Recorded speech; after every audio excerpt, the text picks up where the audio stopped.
The moving box slipped from Jada Washington's arms and crashed onto the wet driveway, spilling pillows across the concrete. She cursed under her breath, bending to gather them, when a shadow fell over her. 3 identical men stood at the edge of the courtyard, watching her like predators who'd just spotted prey. One stared with cold calculation, another with a teasing smirk that promised trouble, and the third with eyes so fiercely protective it felt like a threat. Jada straightened slowly, heart slamming against her ribs, because in that single heartbeat, she already knew these men weren't going to let her walk away untouched. Hello besties, Happy New Year! Welcome to Afro-Korean Stories. Please like, share, and subscribe. Also turn on the notification button so you won't miss out on more intense stories like this. Jada clutched the damp pillows to her chest and forced her voice steady. I've got it, thanks. The one with the teasing smirk stepped forward first, hands in his pockets, rain misting his dark hair. I'm Ji-ho Park, he said, Min-jun. voice warm like honey over gravel. That's Min-jun, he nodded to the calm one in the charcoal coat. And Diyun. He tipped his head toward the brooding one whose stare hadn't left Jada's face once. We live right there. He pointed to the sleek townhouse mirroring hers. Triplets. In case the identical thing wasn't obvious. Jada's throat went dry. Up close they were even more overwhelming. Tall, broad-shouldered, dressed like money and discipline had raised them personally.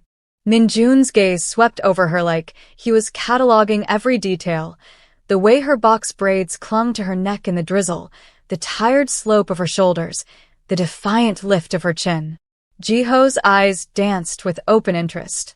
Do-yun's were darker, stormier, like he was already imagining fighting the world to keep her safe.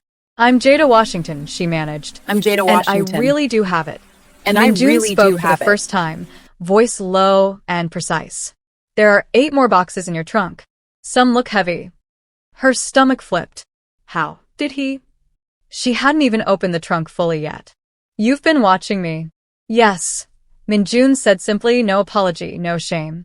Do-yun moved then, fluid and silent, crossing the driveway in 3 long strides. He stopped just close enough that she had to tilt her head back.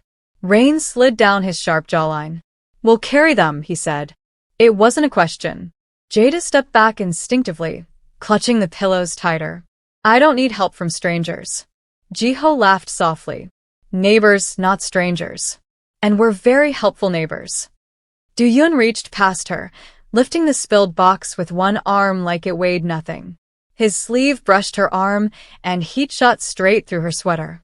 You don't have to do everything alone, he murmured, so low only she could hear. Jada's breath caught. Something electric crackled in the air between all 4 of them. Dangerous, impossible to ignore. She should have told them to leave. Should have marched inside and locked the door.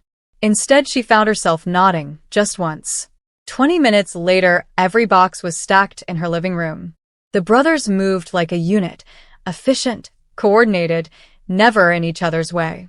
Jada stood in the doorway watching, arms crossed, trying to pretend her pulse wasn't racing. Ji-ho set down the last box and grinned. Welcome to Broadview Estates, Jada Washington. Min-jun's eyes met hers, steady and knowing. If you need anything at all, you come to us. Do-yun didn't speak, but his gaze said the same thing, only darker, more intense. Jada shut the door behind them and leaned against it, heart pounding so hard she could hear it. Through the frosted glass, she saw 3 silhouettes still standing in the rain, watching her house like they were already guarding it.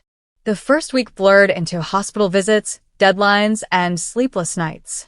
Every morning Jada drove to Fred Hutchinson Cancer Center to sit with her mother, Elena. Stage 4 pancreatic cancer. The words still felt unreal. Elena's rich brown skin had turned ashen, but her eyes stayed sharp, her Nigerian accent thick with love and stubbornness.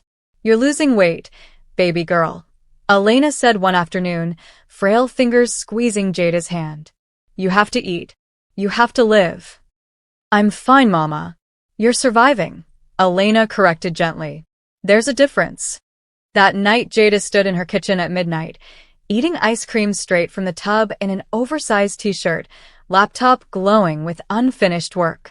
Medical bills stacked on the counter like accusations. A knock startled her so badly the spoon clattered into the sink. She padded to the door and peered through the peephole. Min-jun stood there in a crisp shirt despite the hour, holding a takeout bag that smelled like spice and comfort. Jada opened the door a crack. "It's midnight." "I know," Min-jun said calmly. "You haven't eaten real food today." Her stomach twisted. Half anger, half something warmer. "Are you watching my house?" "Yes." Again, no apology. She should have slammed the door. Instead, she opened it wider. Min-jun stepped inside like he belonged, moving to her kitchen with quiet authority. He unpacked containers, kimchi jjigae bubbling hot, banchan neatly arranged, rice still steaming. "Sit," he said. Jada stayed standing. "You can't just—" "Your mother's prognosis is poor," he said quietly, not looking at her as he arranged the food. "You moved here 3 weeks ago to be closer to Fred Hutch. You visit between 2 and 5 every day. You freelance graphic design and haven't taken a break in months because the bills are drowning you." The room spun. The ice cream container slipped from her fingers. Min-jun caught it midair without spilling a drop. "How?" she whispered. He finally met her eyes. "I make it my business to know everything about what's mine. I'm not yours." "Not yet," he said with absolute certainty. Jada's chest tightened. Tears pricked hot and sudden. She was so tired, so damn tired, of carrying everything alone. Min-jun stepped closer, close enough she could smell cedar and smoke on his skin. His hand rose slowly, giving her every chance to pull away. She didn't. His thumb brushed a tear from her cheek. "You're exhausted," he murmured. "You're scared. And you have no one being strong for you." Another tear fell. "Let us," he said. "Let me." "Us," she echoed, voice cracking. Min-jun's smile was small, knowing. "You feel it too. The pull. Not just to me." Jada wanted to deny it, but the memory of Jiho's teasing warmth, Do-yoon's fierce silence, it was all there, thrumming under her skin. "That's insane." "Probably," he agreed. "Eat. Then sleep. We'll talk when you're not falling apart." He guided her to the counter, served her a bowl, and watched until she took the first bite. Flavor exploded, spicy, rich, exactly what her body had been craving without her realizing. "Why do you care?" she asked between bites. Min-jun was quiet a long moment. "Because the second I saw you in that driveway, wet, tired, beautiful, and still fighting, something in me recognized you. And I don't ignore that." He moved to leave. At the door he paused. "Lock this." And Jada were patient men, but not forever. The door clicked shut. Jada finished every bite, cleaned up with shaking hands, and fell into bed. Sleep came hard, filled with dreams of 3 sets of eyes watching her in the dark. Morning brought Jiho. Jada walked to her 10-year-old Civic in the parking garage, coffee in hand, only to find him leaning against her driver door, looking like a magazine spread. Fitted jeans, leather jacket, easy smile. "Morning, beautiful." She nearly spilled her coffee. "Are you stalking me now too?" "Technically I live here," Jiho said cheerfully. "But yes, I was waiting for you." He pushed off the car. "Your engine's been making a grinding sound. Dangerous." "How would you even?" "We notice things," he said, grin turning sheepish. "Mostly Do-yoon notices. He's intense about you. It's adorable and terrifying." Jada folded her arms. "I don't need a ride." "Your car might not make it to the hospital," he countered gently. "Let me drive you. No strings. Just good company and better coffee than whatever that is." She wanted to refuse. God, she wanted to. But the car had been worrying her, and Elena was better in the mornings, and Jiho was looking at her like saying yes would make his whole day. "Where's your car?" His grin widened. A silver Porsche chirped 2 spots over. "Of course," she muttered. "Come on, Jada. Live a little." Against every rational thought, she locked her Civic and followed him. The Porsche smelled like leather and expensive cologne. Jiho drove with confident ease, one hand on the wheel, the other drumming lightly. "Swedish?" he asked. "Fred Hutch," she corrected quietly. He nodded, expression softening. My grandmother died of cancer when I was 15. Stomach. Worst thing I've ever watched. I'm sorry. Don't be. I'm saying I get it, the helplessness. The way you hold your breath every time you walk into that room. Jada stared out the window, throat tight.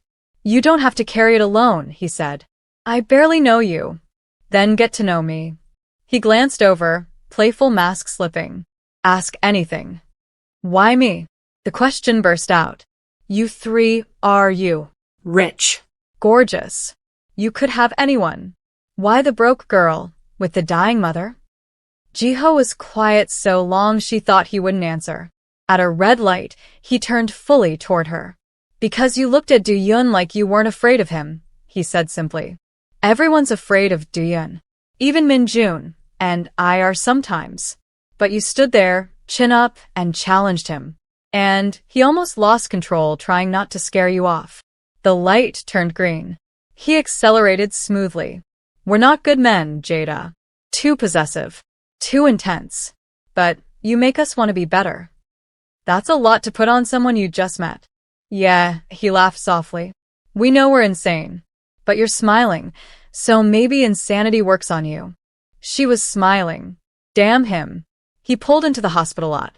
Want company, or should I wait? You'd wait? All day. The sincerity in his voice undid her. Wait here. I'll text if I need anything. Jiho's smile returned full force. I'll bring real breakfast. And complain about me all you want. I'm excellent at taking criticism. Inside, Elena was sitting up, oxygen tubes in place, but eyes bright. You're glowing, baby girl. Jada kissed her forehead. I'm tired, mama. Liar. Elena's smile turned sly. Nurses are gossiping about a handsome Korean man asking for my room number. Tall. Shoulders for days. Sad eyes. Jada's heart stuttered. Mama. Bring him in. I want to meet the man making my daughter blush. I'm not. You are. Go. In the hallway stood Do-yeon, holding an enormous bouquet of white roses and purple orchids. He looked out of place in tactical pants and a fitted shirt that stretched across his chest, arms corded with muscle. You didn't have to come, Jada said. I wanted to, Do-yeon said, voice rough. He held out the flowers. For your mother. Their fingers brushed. Sparks shot up her arm. Thank you. She clutched the bouquet like armor. You really didn't. Stop saying that. His eyes pinned her. Stop acting like you don't deserve people showing up. You do. You don't know me. Then let me. He stepped closer. Let us. Whatever this is, it's not going away. I've tried. Why would you try? His laugh was bitter. Because I'm the wrong kind of man for you. I've done things. Dark things. Things that keep my family safe, but leave blood on my hands. Jada's breath shortened. She should back away. Instead, she leaned into the space between them. What kind of things? The kind that would make you run. His hand hovered near her cheek. But I look at you and want to be soft. Safe. And that scares me more than anything I've ever done. She closed the distance, letting his palm cup her face. His touch was devastatingly gentle. You don't scare me, she whispered. I should. But he didn't. Your mother's waiting, he said roughly. I'll be here when you're done. Jada walked back into the room, clutching flowers and heartbeat both. Elena took one look and laughed until she coughed. Oh, baby. You are in deep. I know, Mama, Jada whispered. I know. Besties, if you're feeling this intensity already and you haven't hit subscribe yet, imagine how much you'll regret missing the rest. These brothers are about to turn Jada's world upside down, and if you don't subscribe with notifications on, you might never know how far they'll go to claim her. Don't do that to yourself. Hit that button now so you don't carry that guilt later. The next 2 weeks were a slow, deliberate invasion. Min-jun appeared with groceries she hadn't asked for, exactly the brand she bought, the things Elena could still eat. Jiho showed up with coffee and laughter, driving her when her car finally gave out. Do-yeon had it towed and serviced without a word. Do-yeon became a silent shadow, fixing her leaking faucet, standing outside the hospital like a bodyguard, watching over her life with fierce devotion. They never pushed too hard, never demanded, but they were always there. Until the night the rain came down like judgment. Jada sat in her car outside the hospital, gripping the wheel until her knuckles ached. Inside, Elena slept after a brutal day. Doctors had stopped saying treatment and started saying comfort. Her phone buzzed. Min-jun, come home. We're making dinner. She should have said no. Should have protected the last pieces of her heart. Instead, she drove to their townhouse. Do-yun was waiting with an umbrella, soaked despite it, eyes searching her face. He opened her door without a word, guiding her inside with a hand at her back. Their home was warm, masculine, full of photos of 3 boys growing up always together. Jiho appeared from the kitchen in an apron, grinning. There she is. Min-jun looked up from his tablet. Don't lie to us, Jada. You were crying in the parking lot. She should have been furious at the surveillance. Instead, relief flooded her. She didn't have to pretend. Jiho pulled her to a bar stool, poured wine. Do-yun draped a blanket over her shoulders. Min-jun stood close, hand on her shoulder. Tell us, Min-jun said quietly. And God help her, she did. Everything poured out. The fear, the bills, watching her mother fade, the bone-deep exhaustion. She cried ugly tears, voice breaking. When she finished, silence wrapped around them. Min-jun spoke first. How much are the bills? It doesn't. How much? She told him. Consider them paid. No, panic flared. I'm not. You're not charity. Jiho cut in gently. You're ours. We take care of what's ours. I don't belong to anyone, Jada said, but it sounded weak. Do-yun moved closer, crowding her against the counter. Don't you? His voice was rough velvet. Your body knows.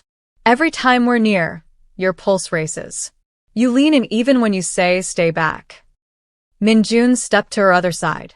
It's more than attraction. Jiho's fingers found her wrist, thumb pressing her racing pulse.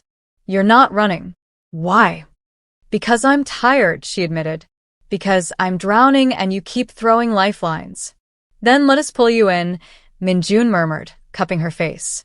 Do-yun's hand slid into her braids, cradling her head possessively. Jiho leaned close, breath against her ear. Tell us to stop. She couldn't. Min-jun kissed her first, controlled, thorough, devastating. When he pulled back, Jiho was there, playful, heated, teasing her lips open. Then Do-yun turned her face to his and kissed her like a storm breaking, deep, consuming, barely leashed. They passed her between them until she was trembling, clutching their shirts, lost in sensation. When they finally stopped, her lips were swollen, body aching. Stay, Min-jun said quietly. Tonight. Tomorrow. As long as you need, Jiho added. Do-yun pressed his forehead to hers. If you leave, I'll follow and stand outside your door all night. Jada laughed, shaky but real. That's creepy. I know, he muttered. Working on it. She looked at each of them, Min-jun's certainty, Jiho's warmth, Do-yun's fierce love, and made the choice. Okay, she whispered. I'll stay. Relief flooded their faces like she'd given them the world. Besties, we're only halfway, and the heat is already unbearable. If you're not subscribed yet, think about how empty your feed will feel without the rest of the story. These brothers are about to show Jada exactly how deep their obsession goes, and if you miss it because you didn't hit subscribe, that guilt is going to sit heavy. Don't do that to your heart. Subscribe now with notifications on. Dinner that night felt surreal. Jiho had prepared a full spread, bulgogi sizzling, japchae glistening, fresh kimchi that made Jada's mouth water despite everything. They ate at the wide dining table, the brothers talking easily about their childhood in Seoul, the move to America as teens, how being triplets meant never alone but sometimes never seen as individuals. Min-jun spoke of taking over the U.S. branch of Park Industries at 25, the weight of expectation he carried without complaint. Jiho admitted he'd rebelled by studying architecture instead of pure business, though he still designed for the family empire. Do-yun was quiet longest, then said in his low rumble that he'd enlisted at 18, served in special forces, and came home with skills the family sometimes needed for security, but at a cost to his soul. "I'm the one they call when problems need to disappear," he said, eyes on his plate. Jada reached across the table and covered his hand with hers. "You're not a monster." His dark eyes snapped to hers, raw and wounded. "You don't know what I've done." "Then tell me." "No," the word was final. "You don't need that darkness. But you carry it every day." She squeezed his fingers. "That's not fair." Do-yoon turned his hand, lacing their fingers tight.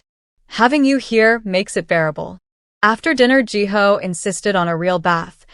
No thinking about stress, only bubbles and wine. He'd somehow procured lavender bath bombs and her favorite candle scent while she wasn't looking. Their master bathroom was obscene, marble, glass, a tub big enough for 3. Jada sank into the hot water with a groan that echoed off the tiles, tension melting from her shoulders. 20 minutes in, a soft knock sounded. "It's Min-jun." His voice came through the door. "May I come in?" Her heart stuttered. The water was cloudy with bubbles, nothing visible, but still. "I'm not dressed." "I know." "I won't look. I just want to talk, and you're finally relaxed enough." She should say no. Instead, "Fine. No peeking." The door opened. Min-jun entered, eyes averted, and sat on the closed toilet lid, close but respectful. "What did you want to talk about?" "What this is," he said calmly. What we want. "What you need to know before it goes further." "I'm listening." "Jiho, Do-yoon, and I have never shared a woman. Never wanted to. We've had separate lives. But the moment we saw you, it changed. No discussion. No plan. Just inevitable." "That doesn't make sense." "I know." He paused. "We're not asking you to choose one of us. We're asking you to choose all of us, or none." Jada's mind reeled. "People will judge." "Let them." "My family. Your mother already suspects and approves." His voice softened. "And mine are traditional in some ways, but they care more about our happiness." "She's dying, Min-jun." The words broke out of her. "She's dying and I'm falling for 3 men I barely know. Am I doing this because I want it or because I'm desperate for something good?" His hand appeared over the tub edge, palm up. Jada took it. His fingers closed gently. "You're allowed joy even in grief," he said quietly. "This isn't desperation. This is you finally letting yourself feel." "How do you always know what to say?" "I don't. I just know you." His thumb traced circles on her skin. "Better than I should after only weeks. But that's part of it, the recognition. What if it falls apart? What if it doesn't?" Silence stretched, steam rising. "I'm scared," she admitted. Good. "So are we. That means it matters." "Thank you," she whispered. "For the bills. I fought it, but thank you." "That's not a transaction, Jada. That's me taking care of what's mine. And you are, whether you accept it fully yet or not." His possessiveness should have alarmed her. Instead, it settled warm in her chest. "I should get out before I prune." Clothes are on the counter. Jiho picked them. Ridiculously soft. He stood, still not looking. "Take your time." He left. Jada finished the bath in quiet wonder. The clothes were cashmere sweater and silk sleep shorts that cost more than her weekly groceries.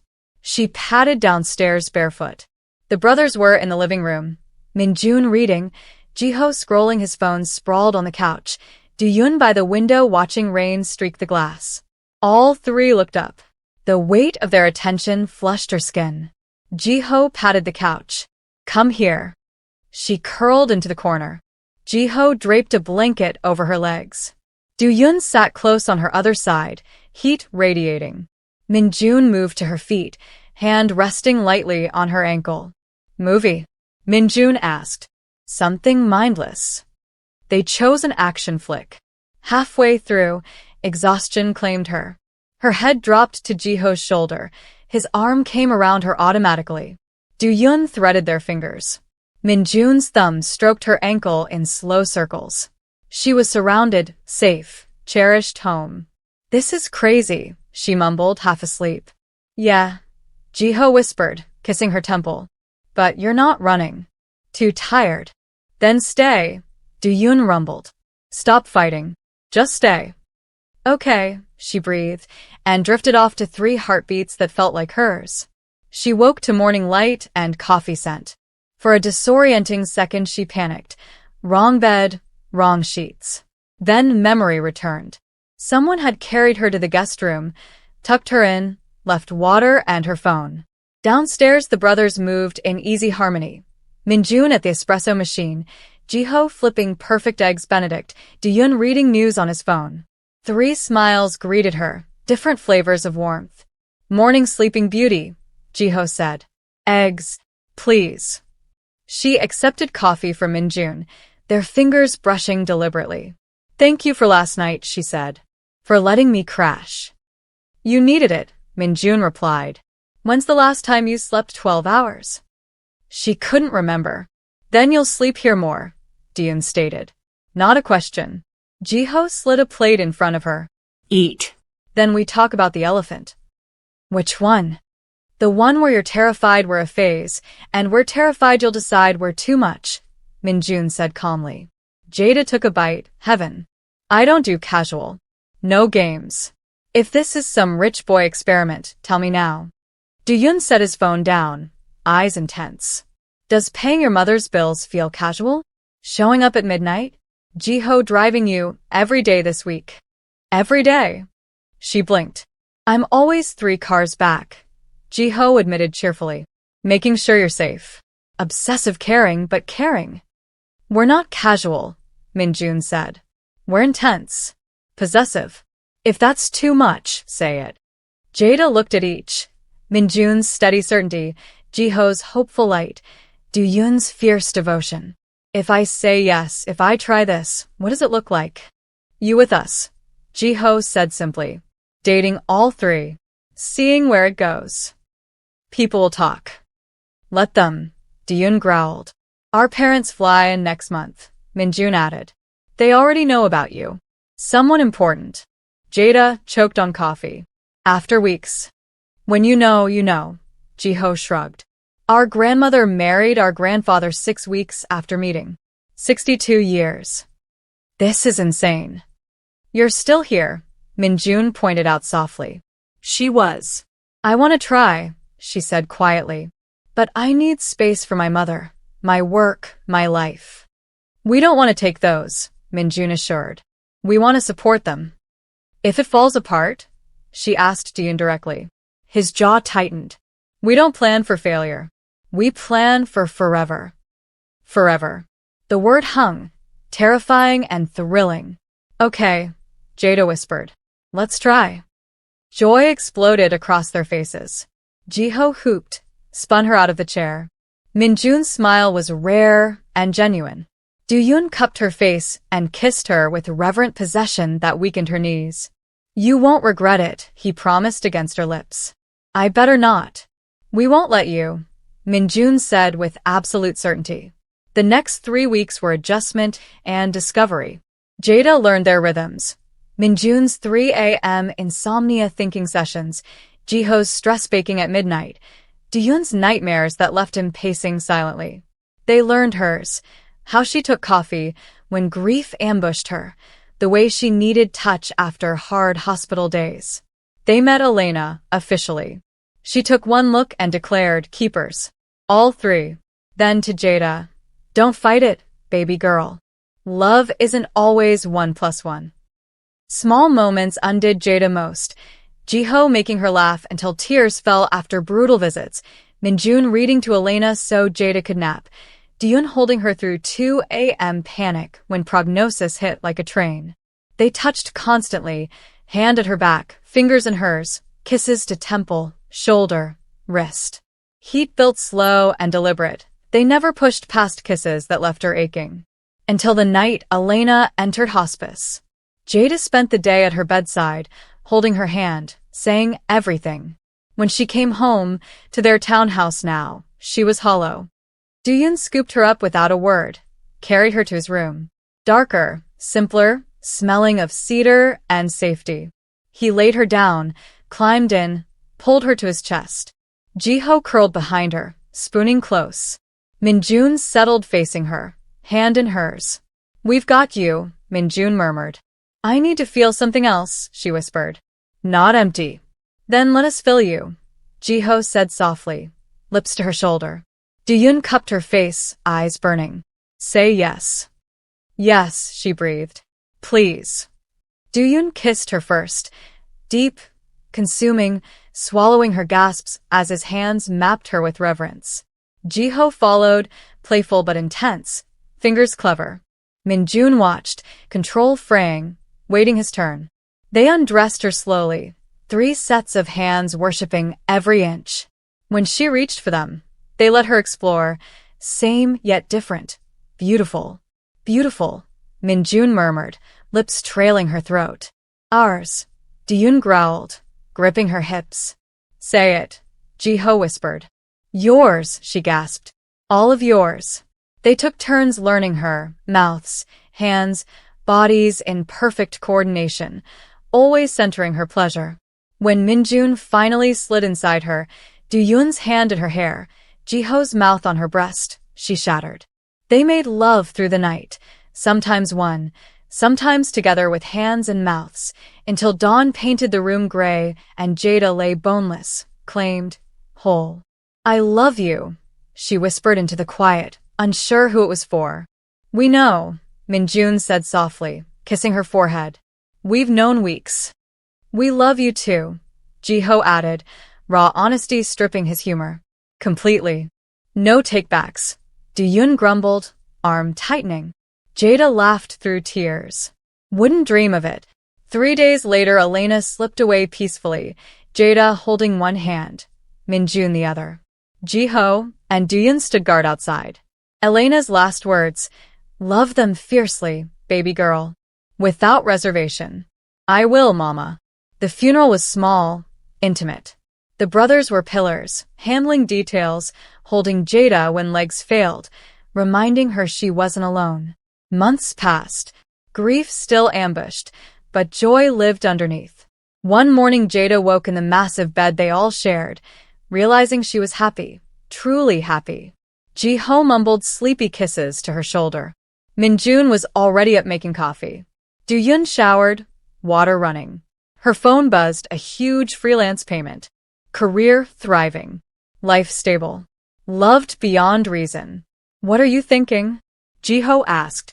"How insane this is. How it shouldn't work.